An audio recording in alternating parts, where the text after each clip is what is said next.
La méditation de ce 16 octobre est intitulée « Soyez courtois envers tous ». Enfin, ayez tous la même pensée, les mêmes sentiments. Soyez remplis d'amour fraternel, de compassion, d'humilité. 1 Pierre 3,8. Être courtois est une injonction biblique. Nous avons chacun notre propre tendance. Certains d'entre nous sont impulsifs, d'autres moroses, d'autres têtus, d'autres rudes et même grossiers en parole.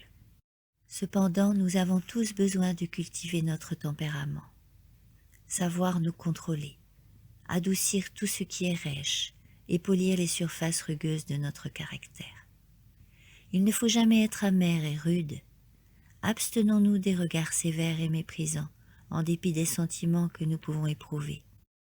Nous devrions gagner le respect en étant respectueux et courtois, traiter tous avec civilité, car ils ont été rachetés par le sang du Christ. Si nous nous appliquons à imiter le Christ dans notre caractère, l'impression que recevront les gens ne viendra pas de nous, mais des anges de Dieu qui se tiennent à nos côtés. Ils toucheront les cœurs de ceux à qui nous parlerons. Ceux qui comptent sur la compagnie des saints anges doivent posséder des manières raffinées. Si les principes de la religion chrétienne sont appliqués dans notre vie quotidienne, nous penserons toujours avec amabilité, car telle était une caractéristique du Christ.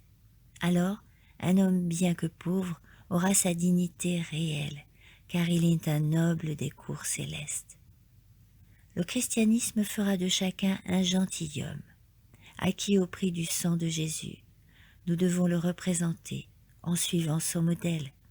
Il était courtois, même envers ses persécuteurs. Tout vrai disciple de Jésus manifestera le même esprit de douceur et d'abnégation qui a marqué la vie de son maître. Considérons Paul devant ses dirigeants. Son discours devant Agrippa est tant un modèle de courtoisie pleine de dignité que d'éloquence persuasive. Je n'encouragerai pas la politesse formelle courante du monde, qui est privée de tout esprit de vraie courtoisie, mais la politesse qui émane d'un authentique sentiment d'amabilité. En Christ, le modèle par excellence de la courtoisie nous a été donné, plus excellent que celui des patriarches ou des apôtres. En lui seul est illustrée la courtoisie authentique, une vertu inhérente à sa vie, revêtue d'une beauté adoucie et raffinée, jetant son brillant sur chaque action. Amen.